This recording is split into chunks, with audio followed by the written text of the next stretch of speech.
When I sharply snapped back, Julie yelled at me, "Stop leeching off Dad." Hearing Julie's angry voice, I made up my mind that it was no use. I gave up in my heart. My feelings for Julie did not reach her. The emotional bond I was trying to establish with Julie was broken. Julie needs to reflect on her actions and face the consequences. I will tell her the truth.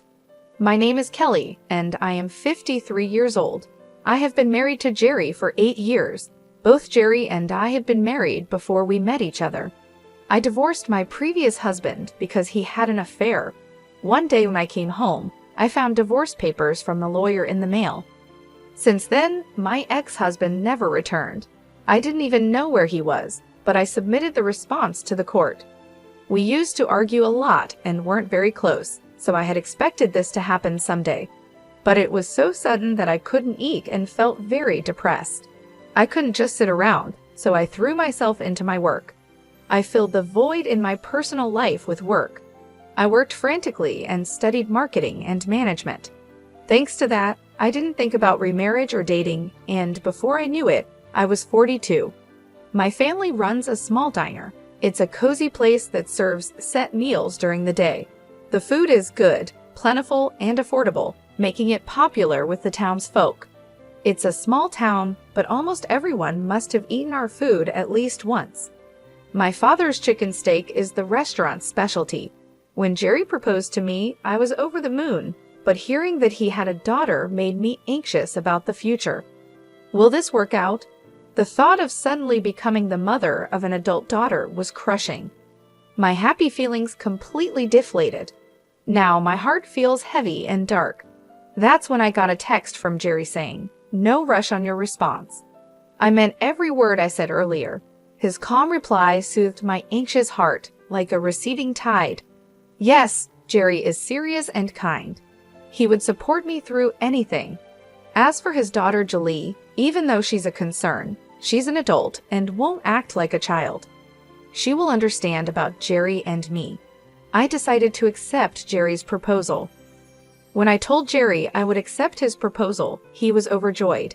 Seeing Jerry express his happiness so openly made me truly glad to have chosen to be with him. Since we were both remarrying, we just had a small dinner to introduce each other to our families. But Julie was in the worst mood I had ever seen. She was irritable and took out her feelings on the staff, saying, "So annoying, come on, bring the next dish." I asked her to calm down, and she snapped back, "Shut up, don't order me around, old lady." The term old lady took my breath away. I had met Julie a few times before, but this was the first time things had turned out this way. Is this Julie's true nature? After the introduction party, I discussed Julie's behavior with Jerry. Perhaps we should consider postponing the marriage, I suggested. Wouldn't it be better if Julie sorted out her feelings first? Jerry shook his head. Indeed, Julie's attitude today was problematic, but she has already moved out of the house, and we won't be seeing her every day. Being tied down by an independent daughter forever doesn't seem right to me. Jerry suggested that being confined during today's introduction party might have irritated Julie. Normally, Julie is quiet and not the kind to get angry like that. Please give Julie a chance. She's really a good kid at heart, he encouraged. Encouraged by Jerry's words, I decided to proceed with the marriage. I was determined to marry Jerry and live my life with him. Yet every time I saw Julie, I was reminded of that incident, which only increased my anxiety. I started living with Jerry, and we bought an apartment halfway between my company and Jerry's. Julie was living alone in an apartment near her company, so it was just Jerry and me living together. The first 3 years passed without any problems, and we were happy. The only tough part was during the holiday season when we met Julie, but other than that, it was peaceful. However, in the 5th year of our marriage, we faced a big problem. Julie moved in with us because her apartment was undergoing major renovations. She said the noise and the workers coming and going were too much, so she moved in with us. I had a bad feeling about it, and I was right. We turned a room we used as a storeroom into Julie's room. She complained that it was cramped and poorly lit, but we convinced her to tolerate it. For the moving-in celebration, we decided to have pizza. When I was about to order our usual delivery, Julie went ahead and placed an order from a famous steakhouse. The dishes from there are delicious but very expensive, about 4 times more than the food we usually eat. I was about to refuse, but Jerry gave me a look. I've recently realized that Jerry is lenient with Julie. He tends to give in to her whims, and perhaps that's why she gets upset easily when things don't go her way. She generally has an attitude and seems to think of the staff in any store as her servants. I've never seen Julie use words like "excuse me" or "thank you" to the staff, or even to me. Living with Julie was like that. I was feeling down, but this was too much to worry about from the start. In the end, we ordered the food Julie wanted. When the dishes arrived, Julie complained that it was late. Our order was supposed to be refused at first due to the sudden order, but Julie insisted and made them deliver. She complained that they were late. I apologized profusely to the delivery person while receiving the dishes. The payment, of course, came from our wallet. As I checked the contents of the 3 delivery boxes, I felt even more stressed. I found 2 assortments of appetizers and steaks and 1 box of hot dogs. Puzzled, I laid out the food on the table and began preparing drinks and soup. Julie and Jerry took their seats. Julie poured beer for Jerry, raised her glass with his, and began to drink. To Julie, I must be nothing more than a servant or maid. Jerry doesn't correct her. Is something going on? When I sat down at the dining table, in front of me was the box of hot dogs. I let out a soft and Julie looked at me with a smug half-smile. "That should be enough for you," she said with a snort, then began eating the appetizers. I had some vegetable sticks while Julie enjoyed the shrimp cocktail, fresh salad, and chicken wings.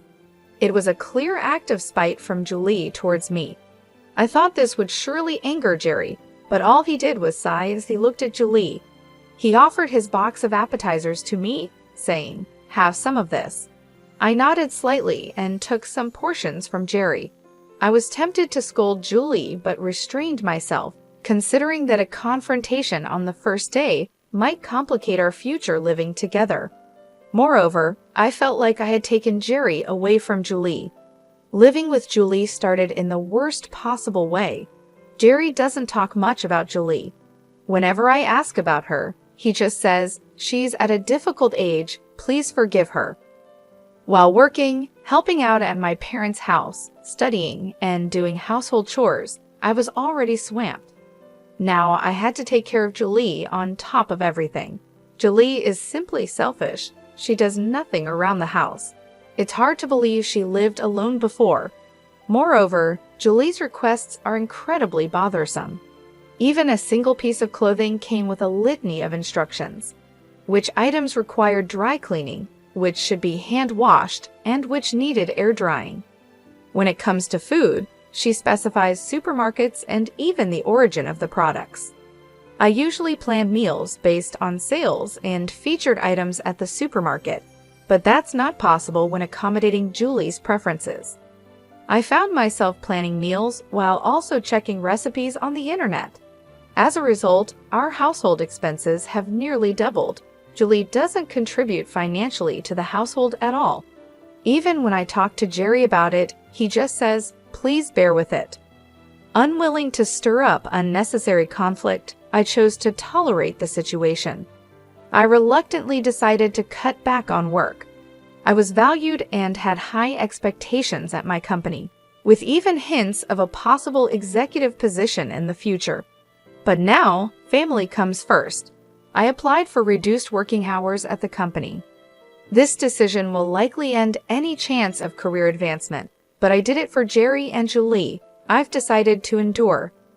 While shopping for dinner at the supermarket after work, I received a call from my mother. She told me that my father had been hospitalized. "What? Dad's in the hospital?" I said. After hanging up, I hurried to the hospital. Our family home is relatively close by, so I arrived in about an hour. In the hospital room, my father was watching a baseball game on TV with earphones in. Noticing me, he took out his earphones and smiled. "Mom just exaggerated over the phone," he said with a laugh. Relieved, my legs gave way, and I slumped to the floor. "My back's been hurting," my father explained. "It seems years of standing at work have taken a toll on it. I've decided to go through with the surgery," he told me with a laugh. At that moment of relief, I remembered something important. I hadn't informed Jerry or Julie about any of this. I pulled out my cell phone from my shopping bag and saw countless missed calls from Julie. My heart was pounding as I hurriedly called her back. Julie's voice sounded displeased. "Where are you, and what are you doing? Hurry back and make my dinner," she demanded.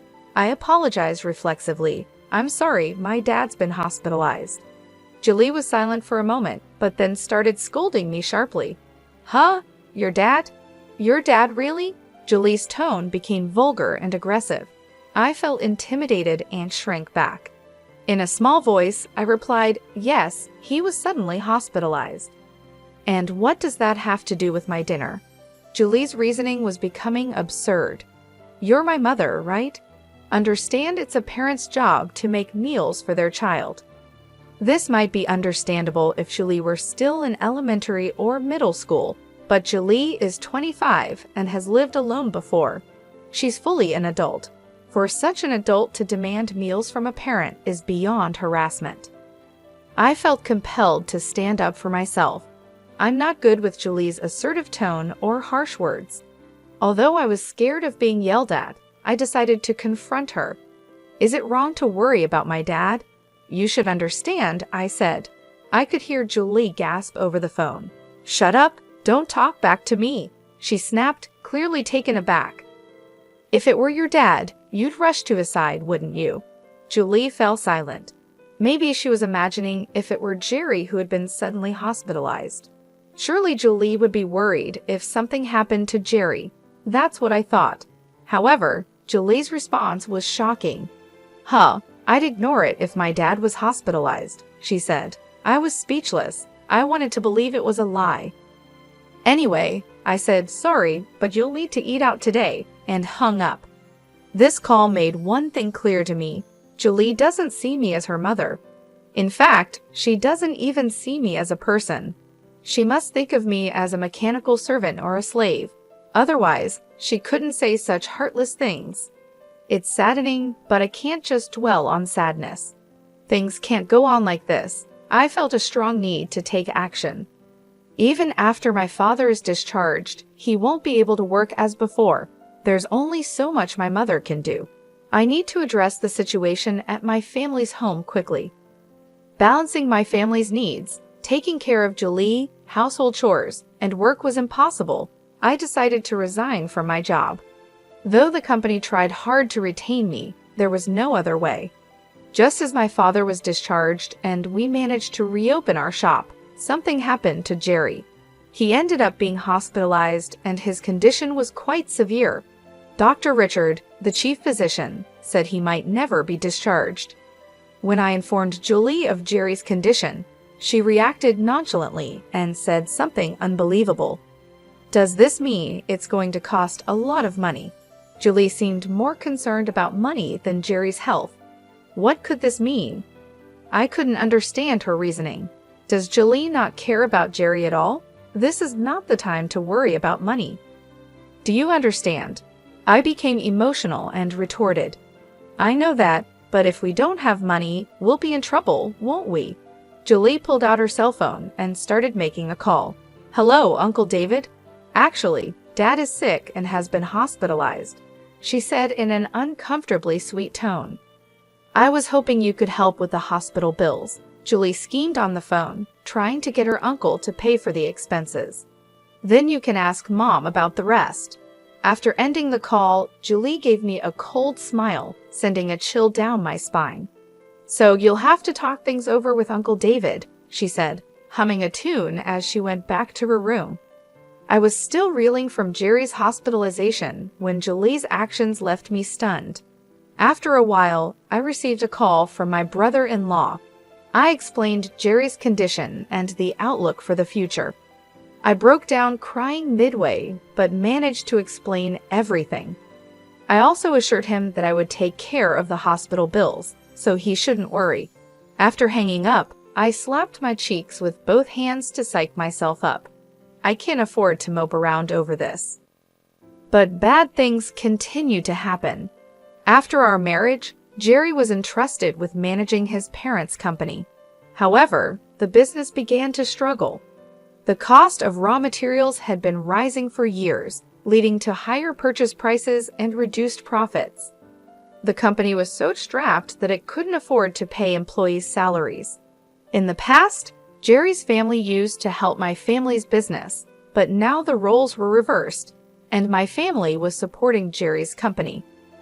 With the business in trouble, Jerry had cut his own salary, so I was paying for the hospital bills with my salary. Most of the insurance policies list the company as the beneficiary. Ironically, Jerry's insurance money gave the company a bit of a breather during these hard times. In such a difficult time, Julie lashed out at me. The reason was a photo on my phone of a dining scene at a restaurant. Don't mess around using other people's money for such luxury. Julie berated me with vulgar language and an aggressive tone. The photo was from a time I was asked to sample dishes at a restaurant I visited for work. A client took the photo and sent it to me, but unfortunately, it backfired. "You're using our money for stuff like this." Julie's words made me realize something. It seems she's under the impression that I'm living off Jerry's money. The reality is quite the opposite. Currently, I'm the one providing for most of our household expenses. I've repaid all the money. I borrowed from Jerry in the past with interest. Julie's anger didn't subside. It seemed futile to say anything at the moment. Julie's command, "Get out," compelled me to leave the house. I left a single piece of paper on the dining table and chose to spend the night at a hotel. It would be useless to explain anything to Julie. If I tried to explain, she might start depending on my money, and I wanted to avoid that. I resolved to stick to my plan and take appropriate action. I made a promise to myself. I went to visit Jerry's hospital room. I visit every day, but today felt special. Julie didn't come today either. Jerry gave me a sad smile, and his smile always reassured me. "I'm sorry for being so inadequate," I said. Jerry shook his head. "It's not that. It's my fault Julie turned out this way because of me." Jerry began to share something he hadn't told me about Julie before. Julie is not Jerry's biological child.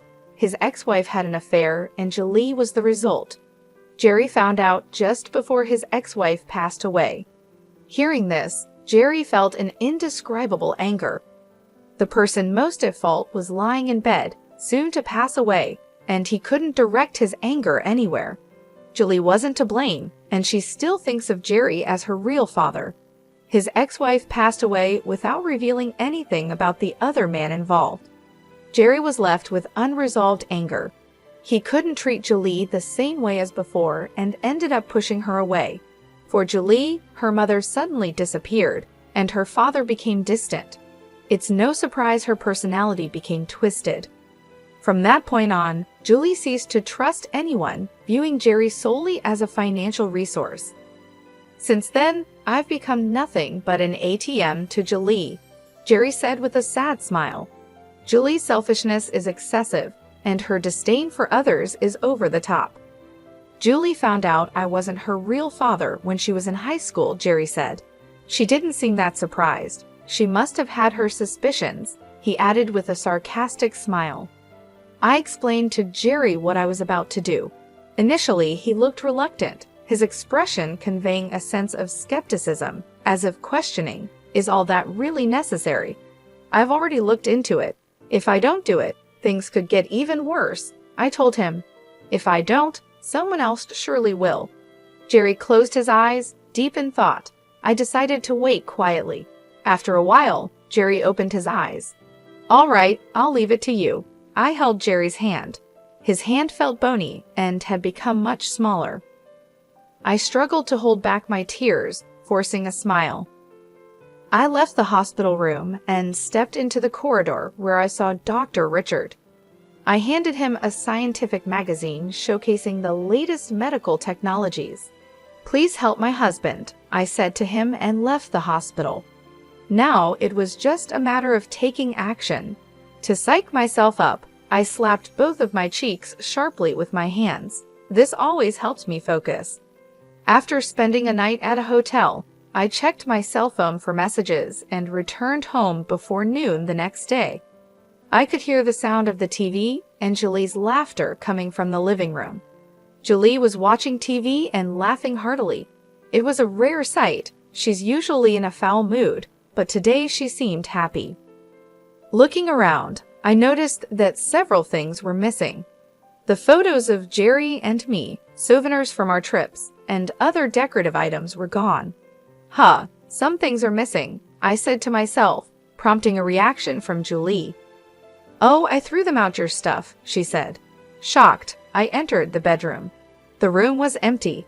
No computer, no TV, no stereo, even the bed and furniture were gone. The closet was empty too. I returned to the living room and confronted Julie. "What's the meaning of this?" I demanded. Julie looked at me with disdain while lying on the sofa.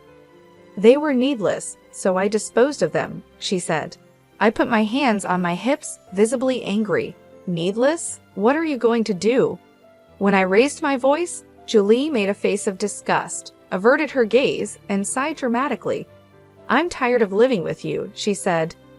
Julie's words were outrageous. "What do you mean by that?" "This home belongs to Jerry and me," I retorted sharply. Julie's face turned sour. "Stop leeching off Dad," she said. "Leeching? What could she possibly mean by that?" Julie suddenly brought up something unexpected. Come to think of it, she had mentioned our money before. Could Julie be under some grand misunderstanding? As I stood there unable to respond, Julie's irritation grew. "Do I have to spell it out for you? I'm saying stop depending on Dad's money," she said. Julie and I never got along well, but I had always tried to be considerate towards her. I complied with all of Julie's requests, even those that felt like harassment, because I wanted to get along with her. As the second wife, I've always strived to be kind and loving. Feeling somewhat guilty, I still received such treatment in return. I wasn't leeching off anyone. I was just trying to do everything for Julie. I wanted to tell her this, but the words wouldn't come. While I struggled to speak, Julie added insult to injury. "Dad's not coming back anyway, so there's no reason for you to be here." "That's not true," I replied. Julie raised her voice. "Shut up. I don't want to hear your excuses." Hearing her hysterical voice, I made up my mind. It was no use. I realized I gave up in my heart. My feelings for Julie did not reach her. The emotional bond I was trying to build with her was broken. I felt my feelings for Julie fading. Just a moment ago, I thought of us as family, but now we're complete strangers. From the beginning, it was clear Julie was only using me for her own convenience. That's why she could so boldly drive me away. Julie needs to reflect on her actions and face the consequences. I resolved to confront Julie with the truth. Determined, I locked eyes with Julie. Julie looked back at me with fearful eyes. "What? Got a problem?" "No, I'll leave, just as you wish," I said. I checked other rooms, the bathroom, and the toilet. "Don't bother looking. Everything's gone." "I had it picked up by a collection service," Julie said. I picked up a flyer from the living room. "That's the place I asked them," she added. The flyer was just there conveniently. This was something I had left in the living room. I almost let out a laugh at Julie's shallowness. Forcing a stern face, I glared at Julie. "I hope you come to realize the gravity of your actions." With those parting words, I immediately left the house.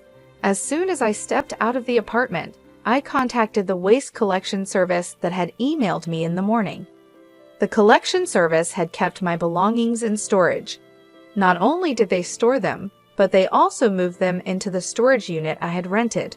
I thanked them politely over the phone before hanging up. I intentionally left that flyer on the living room table. I thought Julie might just do something like that, given her personality. Seeking out a collection agency would have likely been too bothersome for her. I figured that if a flyer for a junk removal service was readily available on the table, Julie might be inclined to call the listed number. I was willing to forgive her if she didn't go that far, but Julie went through with it. My patience finally ran out. I went to the hospital to see Jerry. It seemed Jerry was getting some explanation from Dr. Richard when I entered the room. Dr. Richard left as I walked in. Jerry's face was unusually happy. It was a shame I had to bring up such a topic when he was in a good mood. Reluctantly, I shared the earlier incident with Jerry. His face immediately clouded over. "But it can't be helped, right?" I said, gently holding Jerry's thin hand. "Thank you for understanding," Jerry replied. In fact, I had already decided where I was moving to. Anticipating this situation, I had prepared a new place. Even if I wasn't kicked out, there was a chance I would leave on my own. Either way, I needed a new place. I planned to move and start a new life with a fresh mindset. It's just that things are happening a bit sooner than planned. Jerry smiled gently, comforting me. To be honest, being kicked out by Julie didn't really put me in a bind. It just moved my plans up by a couple of weeks. But now I'd have to live in a hotel for 3 weeks. Maybe it's my frugality that makes me think it's a waste. Regardless, I resolved in my heart to be prepared for whatever Julie might do next. I started taking the actions I had prepared for in advance. Once the move was successfully completed and I had settled down, Julie called me. As soon as I answered, Julie's loud voice filled my ear. "You took our money, didn't you?" she accused. I played dumb and asked, "Huh, what are you talking about?" My faint ignorance seemed to infuriate Julie further. "Don't play dumb. It's about Dad's hospital bills. The hospital just called saying they need to be paid." I was expecting this call around now. "Oh, that," I replied in a deliberately relaxed tone. I purposely hesitated and sighed. "You should pay it. It's not my concern anymore. You have the living expenses that Dad transferred, right? Just pay it out of that." "That's true, but I don't have the bank book or ATM card for that account," Julie said. Julie should have the insurance documents and bank books, but the account balance is almost empty. "The balance is gone. You must have taken it," she accused desperately. The more heated Julie became, the more calmly I behaved. "I didn't take it," I said. I said with a composed face, "Don't lie. Who else could have used it?" I struggled to suppress my laughter. Ever since Jerry's salary significantly decreased, there has hardly been any money in that account. A simple bank statement update would reveal this, but Julie probably hadn't done that. There was just very little money to begin with. Even with this explanation, Julie wasn't satisfied. "If you can't pay the hospital bills, you should just use your own salary," I suggested. Julie remained silent. Given Julie's spendthrift nature, it's unlikely she has any savings. She tends to spend her salary as soon as she gets it. I knew how much Julie earned because Jerry had previously informed me about her earnings. Moreover, Jerry even used to give Julie an allowance. "You're old enough to have some savings, aren't you?" I said. I could almost hear Julie grinding her teeth. After a long silence, so long I thought the call had dropped, Julie suddenly raised her voice. "What's wrong with me spending the money I earned?" Julie continued to rant. "You're the one who spent all the money Dad gave us, aren't you?" I could hear Julie's heavy breathing. The farce was over, so I got to the heart of the matter. "If it's not savings, then use the money you acquired dishonestly," I said. I heard a thud. It seemed Julie dropped her cell phone, probably too shocked to keep a grip on it. "How did you know about that?" Julie didn't deny it. She had just admitted to the wrongdoing. There was no escaping it now. "We will discuss the details when we meet," I told Julie and hung up. I had sent the meeting place via email. I also attached the audio file of Julie saying, "How did you know about that?" to the email. I had recorded the conversation with Julie. It's always wise to have evidence on hand. I had arranged a meeting with Julie, and all that was left was to present my evidence. The next day, Julie showed up at the agreed meeting place. It was the entrance to the apartment building where I lived. I called out to Julie.